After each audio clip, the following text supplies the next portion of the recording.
sweater with ugly sweater as the Titans lead us into madness, into this journey, into the upside down. Yeah, it is upside down. We've been underdogs over and over, and we are all over again. You know, the more I've stared at this sweater jersey thing, the more I think it's kind of beautiful. Yeah. I don't think it's so ugly. It looks, now that I have to hand you, that's ugly. Well, you know, this has actually a feature where you can take the sequins. Wow. Yeah, and you can turn it into I think it's the upside down now. Oh, and then we go the other way. It's There's the upside down. The kids on their BMX bikes. Well, it's exciting. Hey, I saw the new Terminator movie. Hot garbage. Don't waste your money. Don't waste it. It's the same thing as everyone. It's like they send two Terminators back from the past. One's a good one and one's a bad one, and they have to protect somebody. Yeah, but that's the way they always are. I can't tell what you're gonna like or not like necessarily. Well, I saw Lost City of Gold, the Dora the Explorer movie. Can you say delicioso? That was a good one. With the kids. Map, inside the map. Yeah. I think having like kids makes some of those things just better because you get subjected to so much kids content. Yeah. The other thing I saw was the Aaron Hernandez thing on Netflix, which was kind of interesting, but being in I was in Massachusetts during the time, so I got kind of like an A-load of that stuff already. Yeah. Well, you know, speaking of things I watched, I tried The Messiah after one episode. It gets 92 ratings on Rotten Tomatoes, but like you've said, you can't trust that. No. It's like it leads you after the first episode. It could have been a good concept, needed to stay more focused, too many tangents. I'm on to the Eddie Murphy Dolomite. Oh. And it's up for like some awards, and I'm telling you, it's on Netflix. Dolomite, it's awesome. Well, I highly recommend. I don't know if they're Dolomite, but these guys are dynamite. This episode is brought to you by DHL Supply Chain, the world's leading logistics company. DHL Supply Chain's team of experts simplify the complex and work with you to find solutions to your biggest transportation challenges. Yes! Learn how DHL can help your business. Tell them, Chad. At logistics.dhl.com.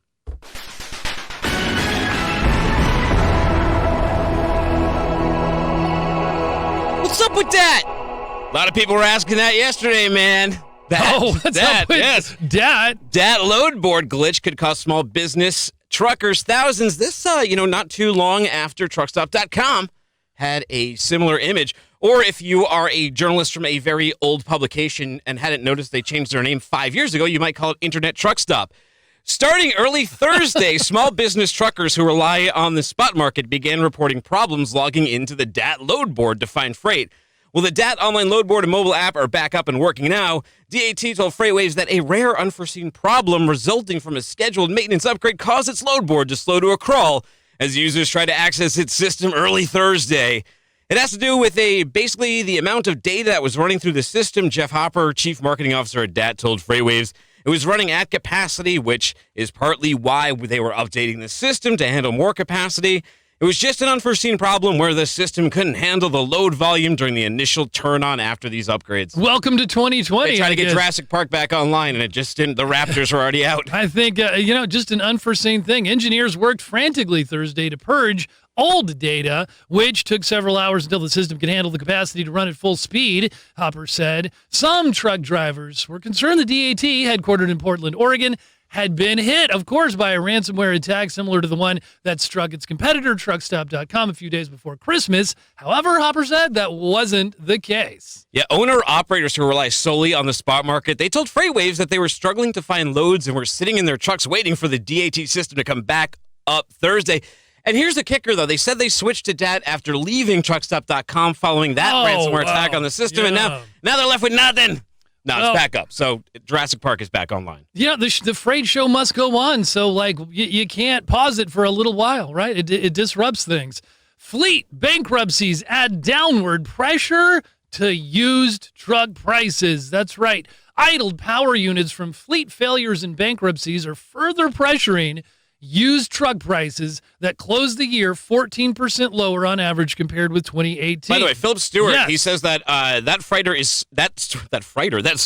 is terrifying. I believe that he is referring to yours. He's referring to yours. Of course he's not referring to mine. Look, terrifying. There we go. We got you guys up on here, too, if you got any comments and want to make fun of us. No, I think it's the upside down thing. It's really freaky. All right. A lot of excess, so back to the story here, a lot of excess inventory will simply sit here in the U.S. and represented sunk cost on someone's balance sheet. Chris Visser, JD Power Commercial Vehicles Senior Analyst and Product Manager, told FreightWaves on Thursday. Hundreds of trucking companies failed in 2019, with several entering bankruptcy protection.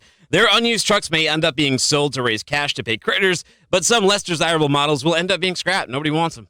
These tractors, they add to a clogged pipeline of used trucks traded in for new units from a late 2018 fleet ordering frenzy to replace them. A frenzy. All right.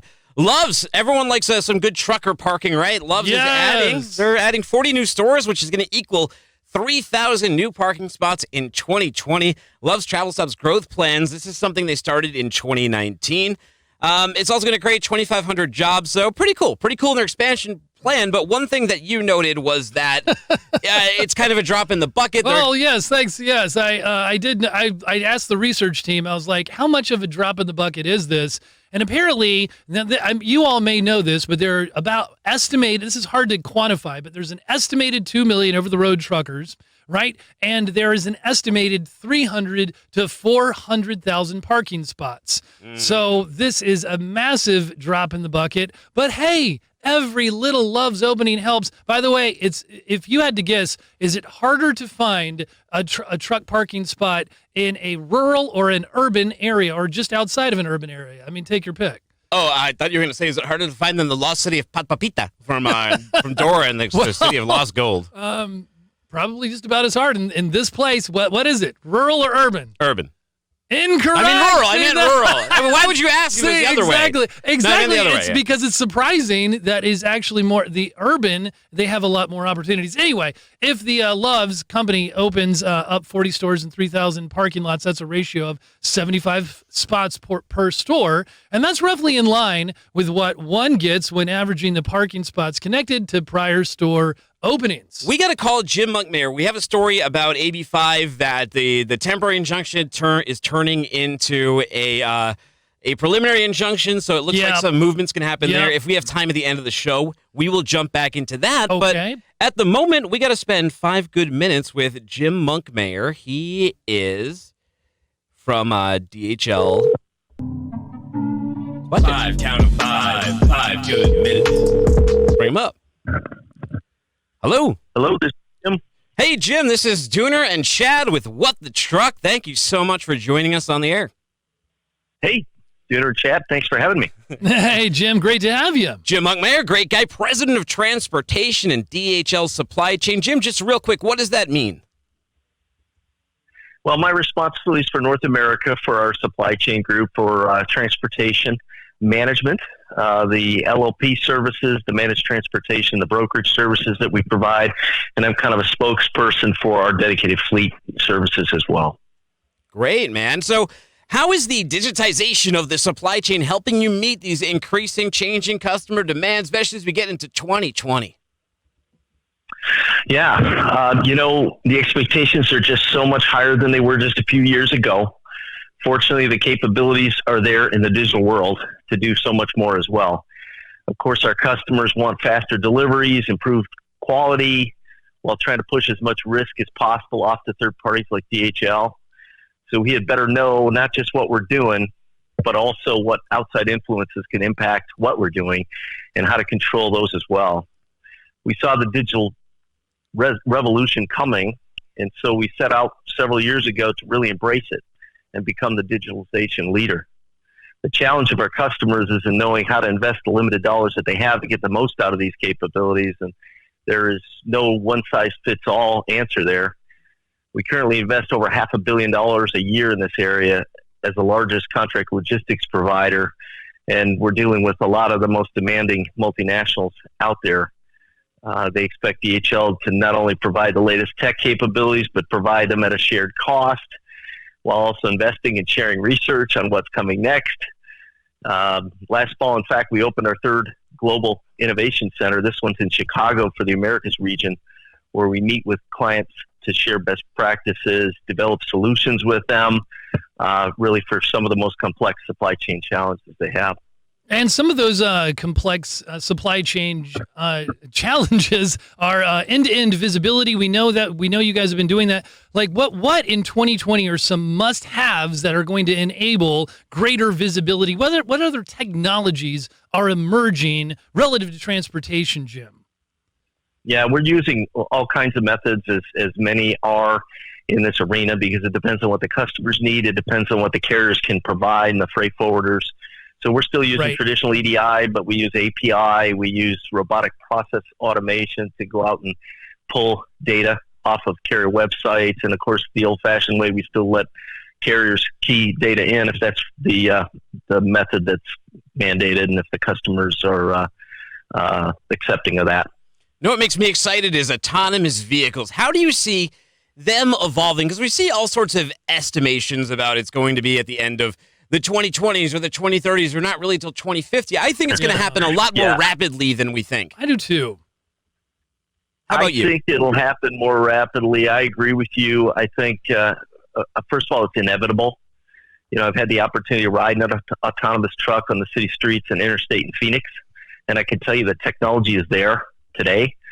Obviously, there's concerns about safety and the reputation because one accident gets the press, right? And even though the trucks are already probably safer than most drivers out there, right? Especially when you're driving late at night and you're running long hauls. So while initially there was a focus around local deliveries, a lot of that has changed to look at long haul freeway driving as the best path forward, probably the fastest path forward. And these are typically the lanes that least desirable for the drivers. And platooning can be used here as well. This is when you tether the trucks together, and maybe you have a driver in the lead truck, but you could move 3 or 4 truckloads with just one driver. So the savings opportunity is there. More and more states are signing on. There's pressure for national legislation to allow this on a larger scale basis and a consistent basis. But despite this, we feel the broad use of the technology is probably still several years away. Costs are high. The infrastructure requires investment, but partnerships are now starting to form. Jim, does that can handle some of that. Does platooning still excite you? I ask because I remember in 2018 there were so many articles, and I bet Chad, you wrote and read many yourself about platooning, and people were really hot on it. But then 2019 didn't excite me then. I know, but 2019 you were hearing a lot less about platooning. Nobody was talking about platooning. Is it going to be back in 2020? It's going to be back. I don't know about 2020, but yes. We got to get it working first. Autonomous trucks, we got to get one of them working, and then we can look at more. But I've driven out west, long distances over the Rocky Mountains. It is a long, straight road, and it's just perfect for this type of capability. And eventually, it'll be there. I would think that, as you have the autonomous and everything is lining up, that the platooning would just add to the efficiency. But Jim, what is top of mind for your most advanced customers as we head into this next decade? What's keeping them up at night? And what is DHL Supply Chain doing to solve their challenges? They're infants. They're all new parents, Chad. Yeah. There's a lot going on. I guess what I hear most probably from customers is around better information to drive consistent performances with no surprises. They're trying to get more consistency and an understanding of what's going on, and then our ability to help them manage those exceptions when they do occur. But they want obviously less of them, and they want them handled in the appropriate way. So more and more are asking us for data to run their own analytics. They're working jointly with us to create networks that minimize those exceptions. At the same time, they want more from us in the way of real-time actionable data, only more. And to get that sooner and to give them options before the real impact of cost hits them. And we're able to do that through, Resilience 360 is a tool that we use for tracking global disruptions, weather, strikes, things like that. We have that tied in with our TMS so that we can see what shipments are impacted and what we think the impact's going to be. And then again, come to them with options sooner than later so that more options exist that can help keep the issue contained. Got to mitigate that risk. Risk visibility is going to become a big topic in 2020, especially as the software advances in that direction. Hey, Jim, how do people learn more? How do they reach out to you? Yeah, go to DHL.com and learn more. Thank you very much. Okay. Thanks for joining us. Thanks, Jim. We appreciate it. Have a great weekend. Jim Monkmeyer, president of Transportation and Supply Chain. Yeah, great guy. Hey, Marcio Good S. stuff. He says, love trucks. He worked for 30 years at Ford South America Commercial Trucks. Well, Marcio, Thanks for listening. thanks for your service, and thank you for listening. Now it's time to get into that pricing power index with Kevin Hill from the Freight Intel Group, Kevin, the King of the research Hill. team. Where are you? I Kevin, don't King know. of the Hill. Stand us up.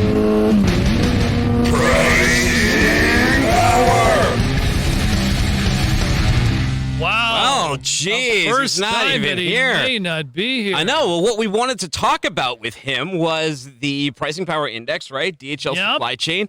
It has gone from, it was at 45 last week. It's gone to 40.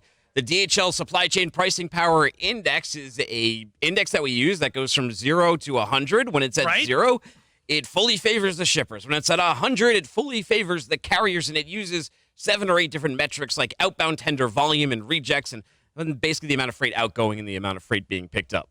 Yes, and in a number of cases that I was looking at with the pricing power index, we know that it was at 45 last week. And we know that it is now slightly trended back to 40, just a slight little degree toward the shipper, away from a balanced market in the carriers. In general, what's interesting is that I have noticed that there's a whole lot of things that seem to be neutral. Mm-hmm. Like, in terms of they aggregate their data from Sonar, and from the different points of aggregation, whether it's the economic way of seeing things, that seems to be very neutral. Whether it's all the different points that they're looking at, it's very neutral. Slightly favoring the shippers in most cases. Michael Murphy says, Bueller. Yeah, favoring the shippers. That's boring stuff. Let's stop reading that. So what's happening this weekend, why I want him to come on, and I hope he doesn't stand us up on radio, because he's going to be on radio on SiriusXM with me. Yep. Hopefully from 3 to 5 p.m. on Saturday. We're going to be continuing that conversation about Walmart trucker pay. I know on Monday we broke it down on how the cost of goods are raising because of tariffs and things like that. Not really trucker pay, but he's going to get into some of the economics of Walmart, things they covered on There he Great is. Quarter, guys, and those kind of things. Excuse me, sir. You have Yes. detention now. Yeah, I know. Where were you? What was so important? No, I was just. he out, was I deep was into out his research, talking. man. Oh, okay. I was just talking in the hall. Oh, that is not a good Okay. excuse. Wow. Wrong hallway. Well, update us real quick on the PPI. You have 60 seconds. 60 seconds. So it's at 40 again. Yeah. So basically 0 to 100. 0 is all the power. Yeah, to the we shippers. explained that already. Oh, For all the ways right, sorry, I that wasn't- for all the ways it's balanced and maybe slightly trending in the shipper's direction, what's the one direction that it seems to really be crazy trending in the direction for carriers? So what's the good news for carriers? It says that because there's only 1 point, but it seems to be a big one. Yeah, so basically the 1 point where it's trending really good is kind of oversupply. Okay. That's diminishing down. So that's good. OTRI is still pretty elevated even in January, which is good. All right. Channel 146, SiriusXM's Road Dog Trucking, 3 to 5 p.m. I already mentioned we were going to talk about the Walmart trucker pay. We're going to really get deep into it, the economics of Walmart in terms of what you guys did in Great Quarter, guys. We'll do a segment or two on that, depending on how enraged the callers get again, because that one guy, It's a hot as topic. we mentioned, he kicked the hornet's nest when he said they weren't paid enough. Trucker parking might come up. Loves is adding a few spaces, but They according to are. your group, it's not. That's always a Yeah, fun there's topic. like 5 trucks to every parking spot. Yeah. In the yeah. U.S. Yeah, man. 5 or That's 6. crazy. Yeah. Nuclear verdicts is another topic we're going to cover. That's a huge. What about topic. XPO? What do you think about what XPO's doing? I think it's very interesting. I think sure it's is. a great story. It's going to last a long time. I think it's really interesting. We'll break down the numbers tomorrow on. Well, catch us up. What is on it? the radio? What's a great story? Oh, XPO. So basically, they're doing strategic alternatives. They announced it, and that they might spin off all their operating units except for LTL, and it's probably looking to become a pure play LTL company that will be the third largest in the U.S. with no debt and a lot of cash to go out and do a roll-up again, which is what Brad Jacobs does. That's right. That's what they He's did. M&A king. That's what they did for the previous decade. Exactly right. That's how they got to from nothing to XPO in 8 years, I think. Right. Wow. And so here they are, and they're going to maybe reverse course a little bit and get their EBITDA multiples. Yeah, reversed. definitely. You see this in a lot of conglomerates, right? If you take like GE, right? It's really hard to put a valuation on GE because they're in so many multiple different businesses, like conglomerate. So it's kind of blended in. It's really hard for analysts to value, and then on the other side of that, you have the pure plays, which they do one thing like an LTL company, right? And they do it LTL does LTL, and you can put a nice multiple on that. Yeah. like a Saya. Like I say, yeah. So basically, what they'll do is they'll sell off all the other businesses, take the cash, pay off debt, and still have a lot of money to go out and buy smaller LTL, roll that up, and that's what he does all the time. Kevin, here's the good news. The radio show, it's okay to be 3 minutes late because it doesn't start till 3:03. So if you are late for that, but I should tell you it's like at 2:30. So that way, if you, you'll be there. It's the only time he's ever been late. It's the only time he's ever been late. I was down here. That's right. I was down here waiting. Oh. You guys usually are You like just 10 didn't hear minutes us. over. Yeah. Next time we'll ring No, we're not. the cowbell. We have a lot of calls today. Next time we'll. Next time, stand over here. We'll just wave you in. Okay. Yeah, those guys, yeah. All right. We'll do. It's okay, man. We're running a tight ship here. Yeah, on the because today we got to live make stuff. some calls. Now we're going to call to Cassandra Gaines, and we'll thank her for. Yeah. Do you want to hang out with us when we talk to her? Yeah. All right. Awesome. Yeah. All right, Let's we'll have do you it, do man. that. Then we'll kick you out after that. Sure. All right. F you. I hate everybody. I'm the man. I will never give you my. Order in the court! All right. All right. Here we go. Bringing her up. It was a great intro. I know. I should have had this more queued up. That's Off my- okay. Cassandra? You can blame wait. it on me. Cassandra? Hi. Hi. I'm sorry. I had you muted. Hi. Hi. We are back on time. It's Matt Gaines. I'm watching the show. How and then awesome. I hear Dooner say, "Oh, we're gonna call Cassandra Gaines," and I'm like, "Oh shit, that's me." Uh-oh. Turn this off. Just Beep. focus. Yes. Yes. So you emailed guys. me. You emailed me yesterday a couple of cases, and it's whenever you email me, it's like good news that you're emailing me, but bad news as well because it's always something horrible that happened. Like one of them. Tell us the story of Ronald McNutt, the case of the crushed trucker. I know. I felt so bad when I saw this case. I was doing my, legal research, trying to keep my thumb on the pulse, and I come across this decision that the court made, and really the court's just made it on the defendants. They're all trying to bring in other defendants and point fingers at each other and normal litigation drama. But the underlying facts of the case were interesting and also very sad.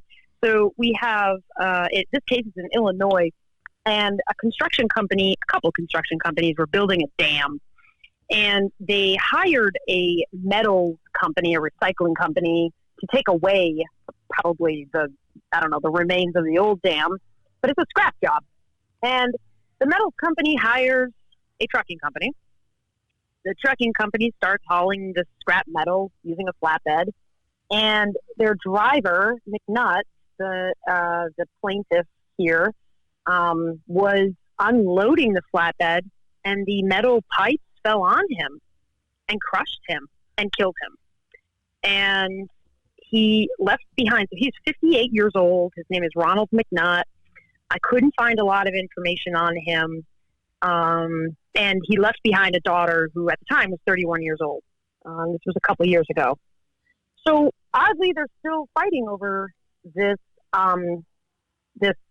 case. And the estate, his daughter has sued the construction company. They sued the metal scrapping company, the trucking company. And everybody's pointing fingers at each other. For example, the most obvious finger to be pointed was at whoever loaded the pipes. Mm-hmm. I was think going to they're say arguing exactly that- like when the pipes roll off and crush somebody, whose fault is that? Like, how do they determine fault? Because it's a horrible accident, right? I mean, was there negligence? Yeah. And that's why I couldn't get any more details, and I'll keep an eye on this case to get more details about it. But what it usually has to do with either how the goods were unloaded or how they were loaded. So I think this might be a situation, and I'm just pontificating here using my experience with loading and unloading accidents, is even if it was loaded improperly, there is still some liability on the trucking company, because drivers are often trained how to identify when equipment's been or goods have been misloaded. That could be different here. There could be something else going on here that the driver would not have noticed and hurt himself, and actually he died here. So Cassandra, you can't. Cassandra, I'm raising my Chad, hand. but he's raising, or the audience I can't feel either, like I'm in. but he's raising his hand in here. So my question, actually, because this is a curiosity show, right? Sometimes we just we're led by that, if nothing else.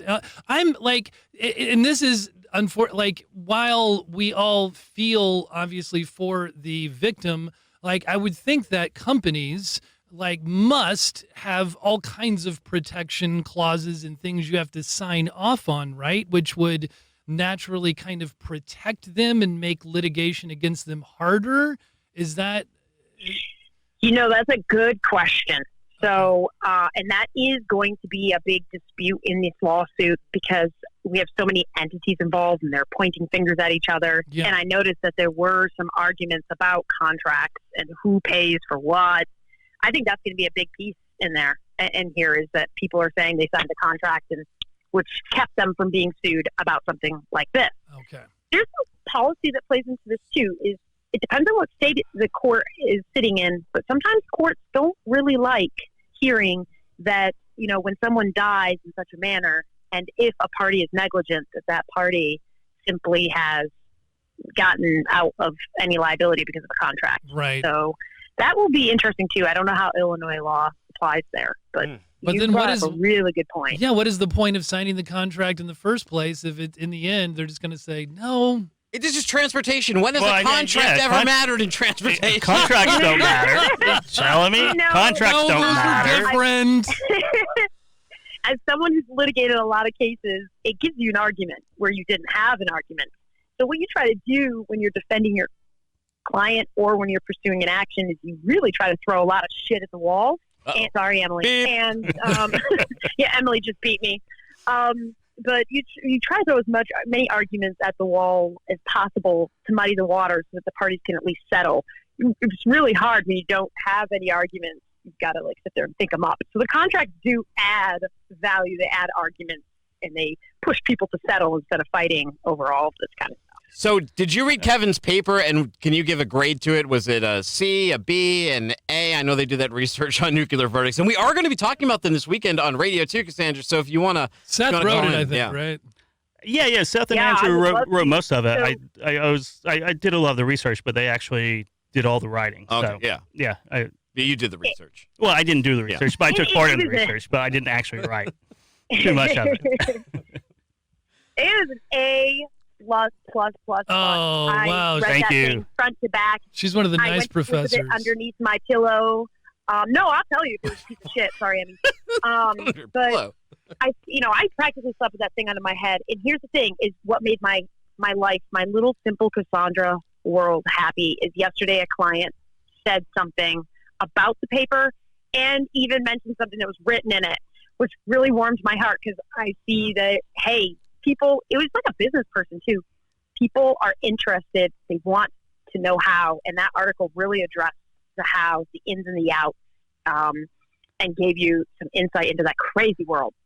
Nice. Wow. Thank you very much. And Cassandra actually pointed us in the right direction, put us in contact with so many valuable sources. So she had a lot to do with this paper as well. Yeah, she did. Well, Kevin and I are hosting Sirius XM radio show tomorrow, 3 to 5 p.m. Cassandra. So if you're around, you know the number. Dial into us. We'll be happy to talk to you. I do. Oh, I will. All right. We got to call and guys, yeah. I have to give a big shout out to my favorite company, which is Lean Staffing today, because I'm going to do some shit slinging at Trey. I'm going to challenge him. Woo! All right. My client uses Lean Staffing, so I'm going to challenge him. Don't let him off the hook.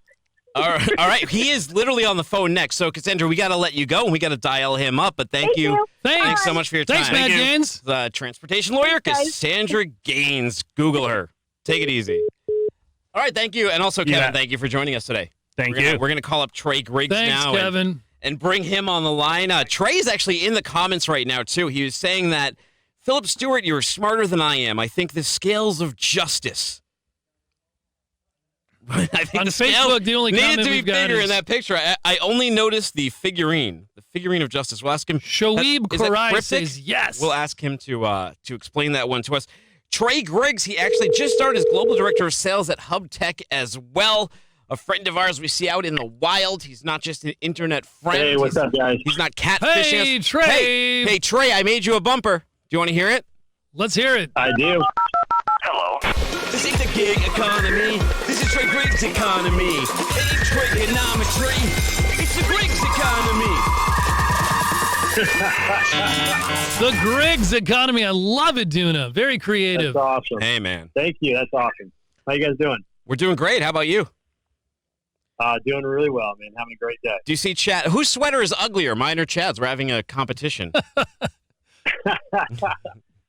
Well, I got to say, I really like the blue one, but it does have an awful logo on it, so I don't know that I can go with that one. I think I'm going to have to go with you, Dooner.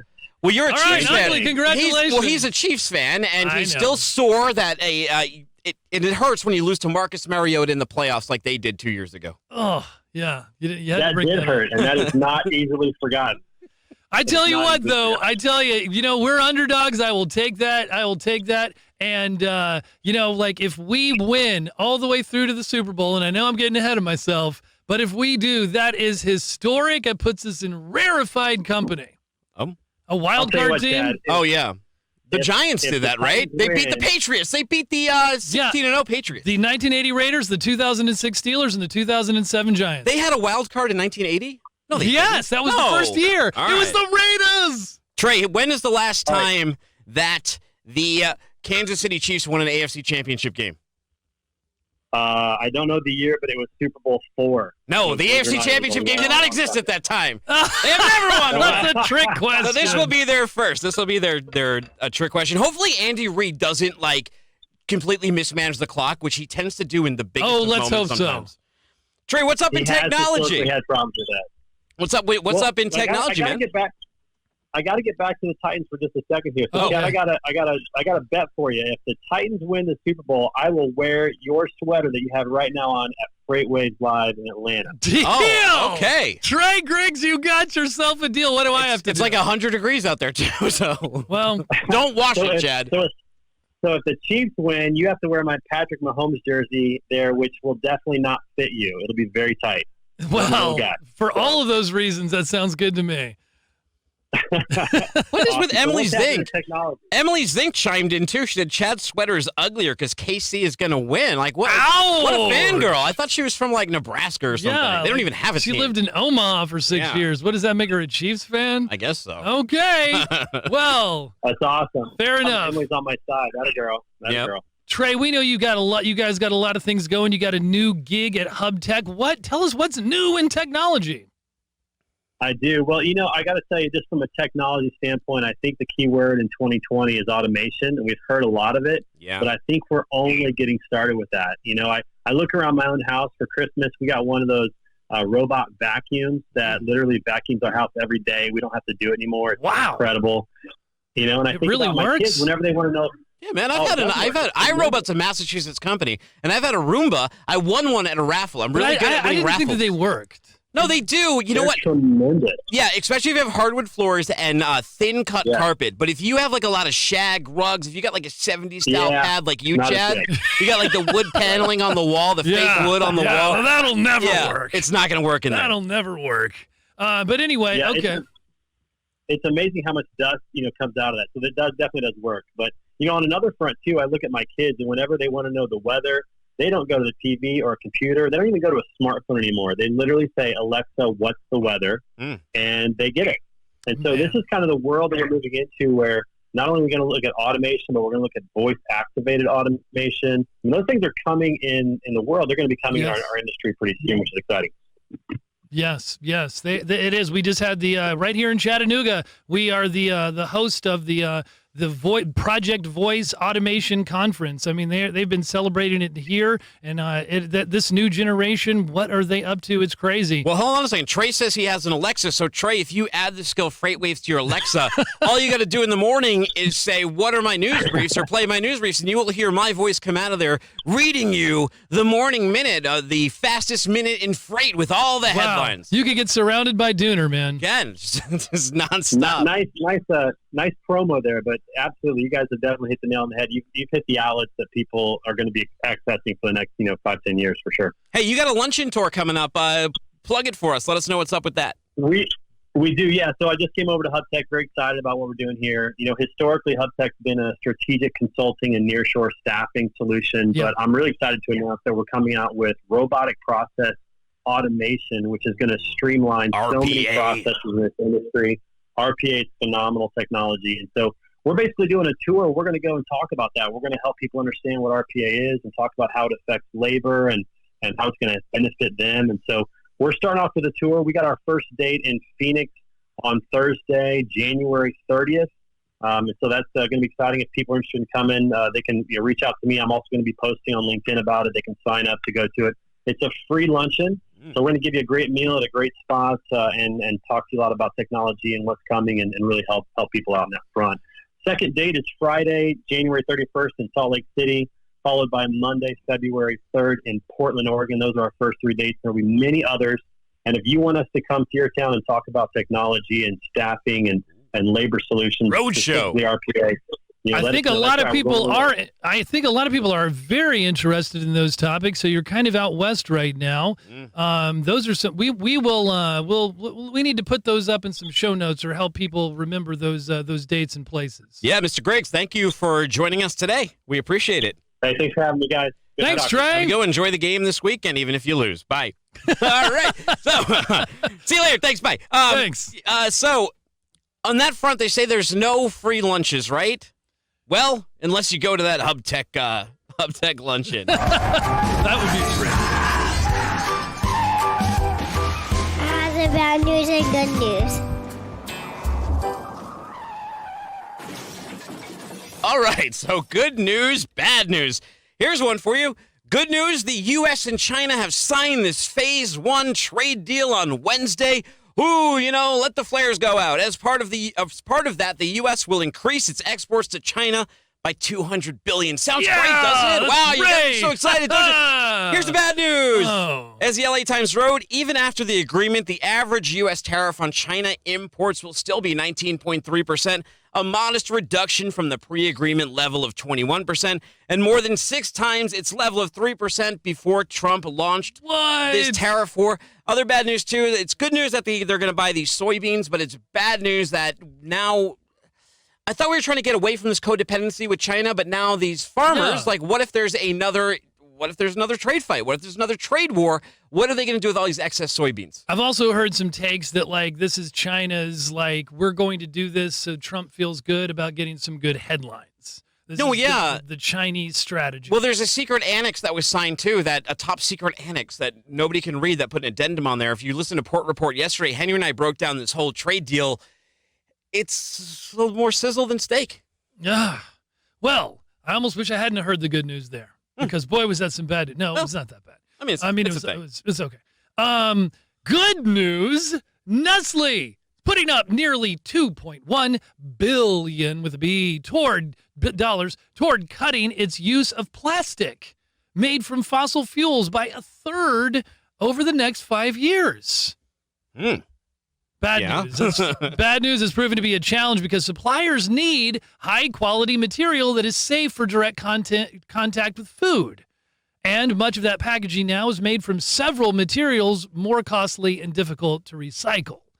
So they're putting a lot of money behind it. Still, it's like a tough piece of plastic to crack. Yeah, we've talked about this one before. When you just start becoming more Greta Thunbergized and just thinking about your packaging and everything, and especially the rise of e-commerce, because now it's not like when you go to Walmart, you get you buy the toy and it comes in a box and you have that to throw away. But now you have everything is exponentially twice the boxes. Especially when you're dealing with food grade type of stuff. Yeah, apparently.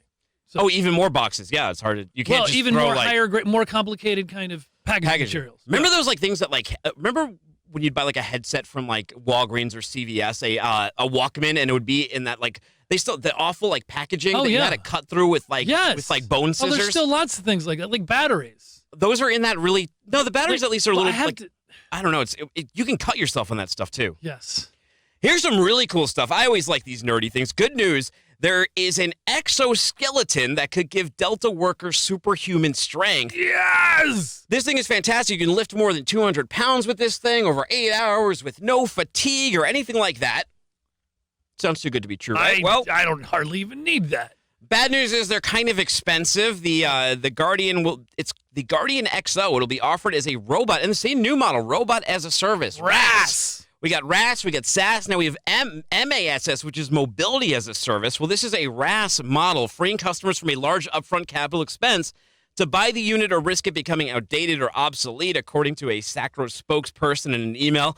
The lease package includes maintenance, service, and upgrades. The monthly fee, here's how they word it. This is a little interesting. They said the monthly fee will be roughly equivalent to the annual cost of a full-time $25 an hour employee with benefits and related overhead expenses. Oh! So not only do you need the cargo guy, but then you have to pay this. So roughly, if you put that in, because that's a nice way of segmenting it, you're like, plus benefits. And so it's like $5,600 a month. Wow. And then the other bad news is I don't own one, because if I did, you could take over the world. You'd be like a superhero, Chad. Yeah, those things, I mean, they look straight out of a movie, right? It's pretty cool. But yeah, that's ridiculous, right? You're paying for two people to do one. I don't know. Yeah. Good news. According to a panel of outside safety experts, the process used to certify aircraft, including the grounded Boeing 737 MAX, was found to be effective. Oh. And a significant contributor to the world's safest aviation system. Yeah. That's well, how are you great. going to turn that into bad news? Well, under this system, 346 people died, and attempts to change the system are likely. House Transportation and Infrastructure Committee Chairman Pete DeFazio said Thursday that his committee's investigation has revealed multiple points at which the certification process failed, and that he intends to propose legislative fixes. Well, by the way, a couple comments. Scott Hadley, he says that he's looking forward to hearing more from Trey. Good stuff. He enjoys the Grigg's economy. Yeah, Trey is great, too. And Blue Sea Services India says hello. So, hi, Blue Sea Services India. Hello. Here's some good news. A Japanese billionaire is looking to bring someone with him free of charge on a round-trip ticket to the moon. Yeah! Here's bad news. It's a lunar love affair. You have to be his girlfriend to go. What? The rocket ship to romance will lift off in 2023 on Elon Musk's SpaceX, according to CNN multiple choice questions. So he's put like a survey out like we did for our podcast. He put out one as a suitor.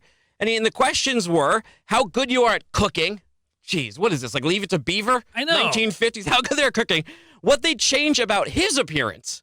How motivated they are by his money. Yikes. And perhaps useful to know before spending a week together in a spaceship, he wanted to know how they would react if he farted, if he passed wind. Wow. Interesting series of questions. I know. He said that it makes me wonder, Chad, do snakes fart? Do snakes fart? Like, what's the connection of snakes? I don't get it. I'm not saying he's a snake. I'm just curious if snakes fart. I'm going to say if a snake farts in the wood, no one hears it. No, yes. Would you apply to be his girlfriend? Would you go on the space cruise with my him? question is what does he mean motivated by his money? You mean like what if they said, well, I'm not motivated by your money. I don't care about your money. Is that a bad thing?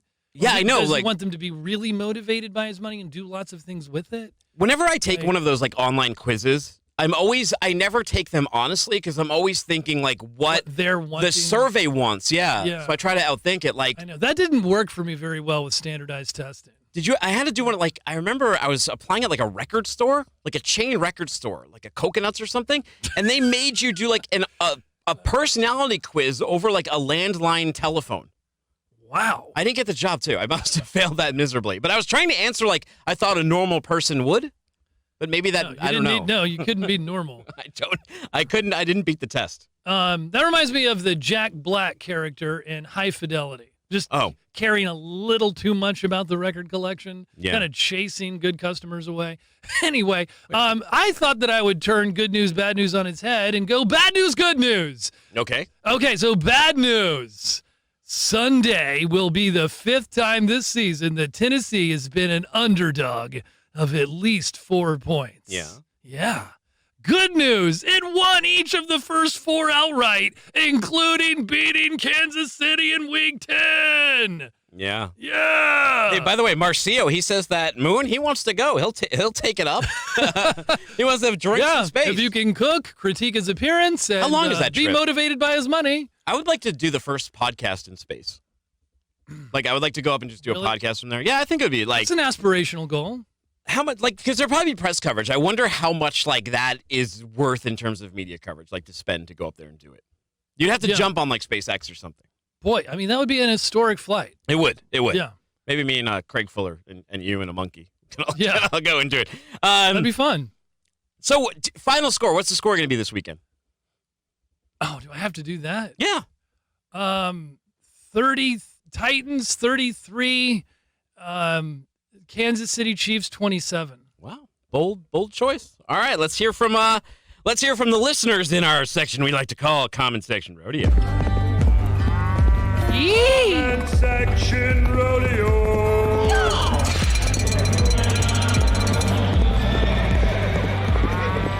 All right, okay. So this is from the story. Colorado trucking company to cease operations after 39 years. Employees say. Mike says, I bet the new insurance quote came in. I just parked mine a few hours ago. I'm done too, but will never be reported anywhere. I would say that there are quite a few of us one-man operations shutting down right about now. Yep. Sitting here having a Heineken, a bit pissed, but all in all, very relieved. Time to move on as this industry has gone to the dogs. Good luck, guys and gals. And you know what? I think last year there was 800 trucking companies that shuttered, and the vast majority are guys like Mike over here. Yeah, from the same story, it is, it is Travis that says, insurance is hard to pay. I've had to switch 3 different times in 2 years just to keep me going. I'm a one-man owner-operator, my own authority, truck and trailer, plus freight rates and fuel and everything else. It's hard to make it, and this ELD. Still harping on those ELDs. He touched on all of them. All right. I mean, that would be like people still like complaining about like blinkers or something on the car. Not like, but I guess it's been those are a optional. year. It's been a year. Well, Now- actually, the hard mandate didn't even come till April. It hadn't even been a year for some people. Now, I'm trying to figure out if it's just bias and I didn't notice as much in the Northeast because people definitely don't use blinkers that often. But here, I feel like they use them even less. They really do. I know. I was gonna say it's sloppy. Yeah, it's just It bothers me. That is a pet peeve. I don't have a lot, but that is one. the other thing here too that's much different than the Northeast. We had the guys from SiriusXM who were visiting. They're from New York. They're used to downtown Manhattan.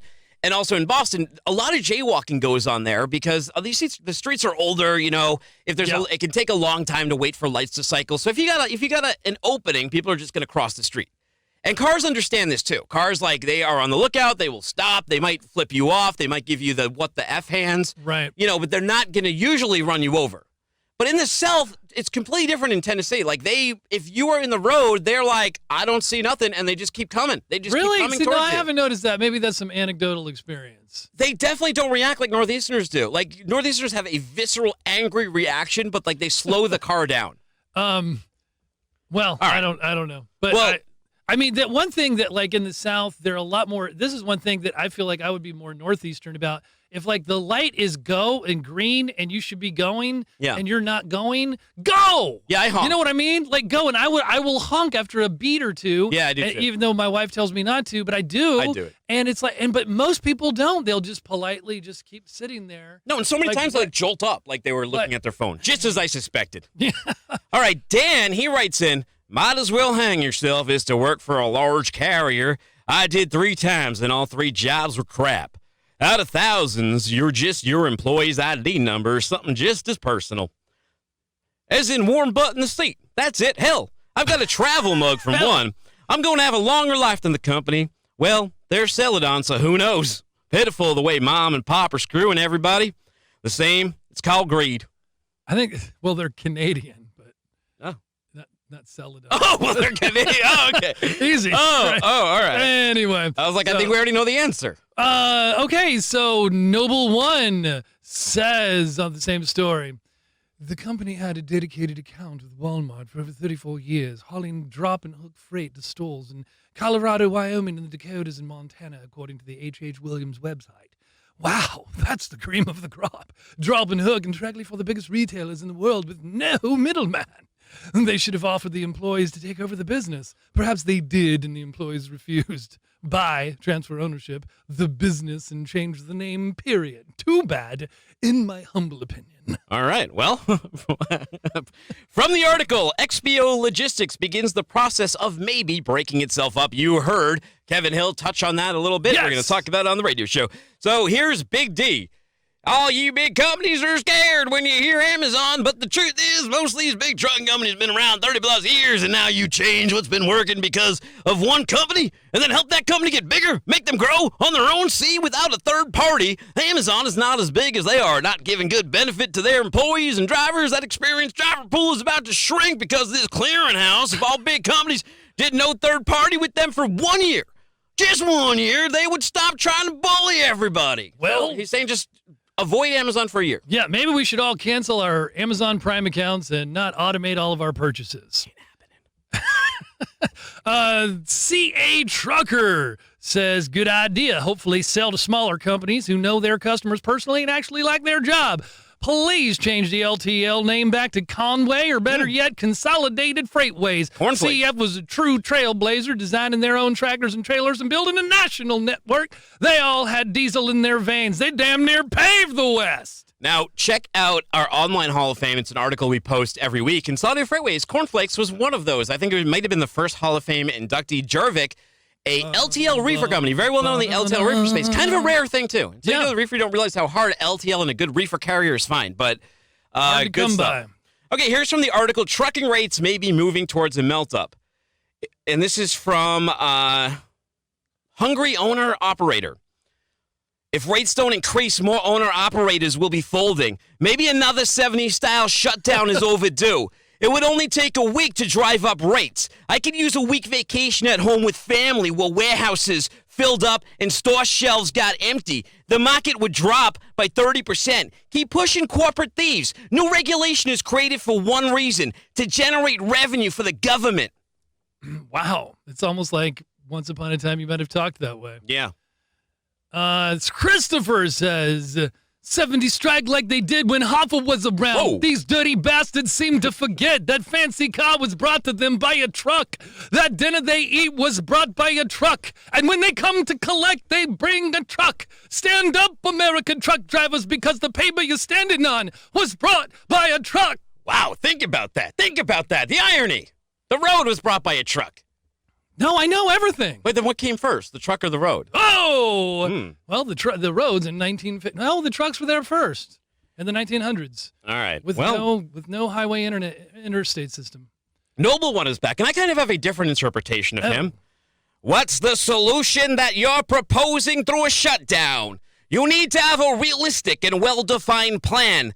Do you guys have one?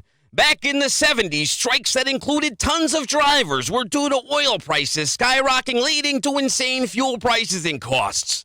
However, it certainly didn't prevent oil and fuel prices from swinging in the future. Therefore, this strike was temporary, Band-Aid for a temporary change. The only way you guys can even come close to a potential meaningful shutdown is through association with organized labor unions. They have the skills and tools to create change at the top. It all comes down to politics. Do you have something meaningful to offer them which would attract their interest and further their agenda? At this point, there is nothing meaningful that affects all truckers to draw all truckers together. You need a common hardship that affects you, that brings you all together. I personally don't believe in shutdowns.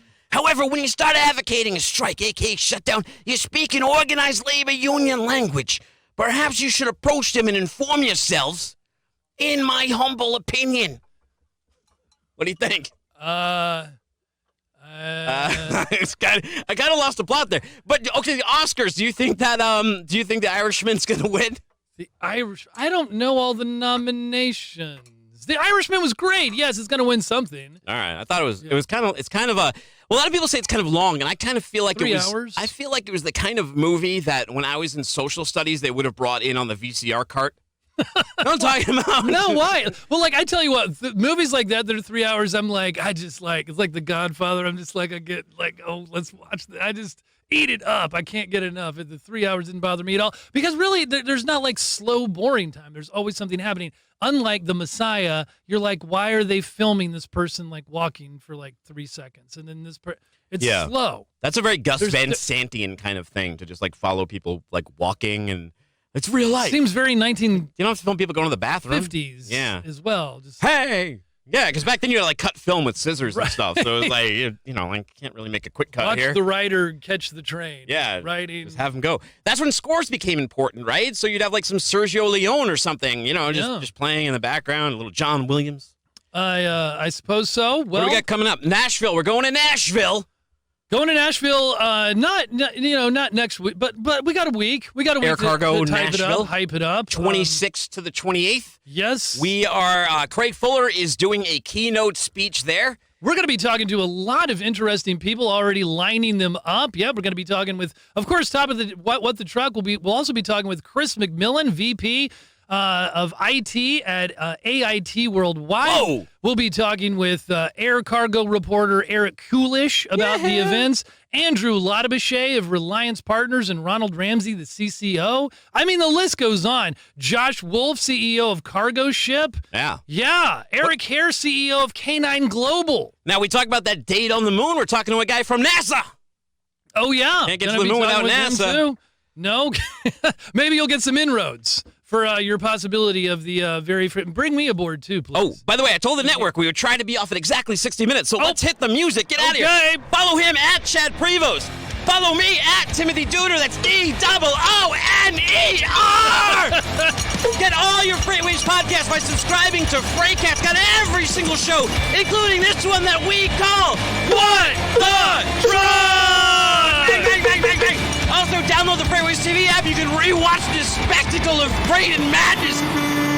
You can watch this on YouTube, LinkedIn, all those great shows. I can't wait to get to Air Cargo. Prepare for takeoff. And this weekend, I don't know. We're coming for you. Man, you talk about can Henry, try what to about stop Bruce us, Henry? but you can only up the You can't do it. You can't do it. Have a great weekend. See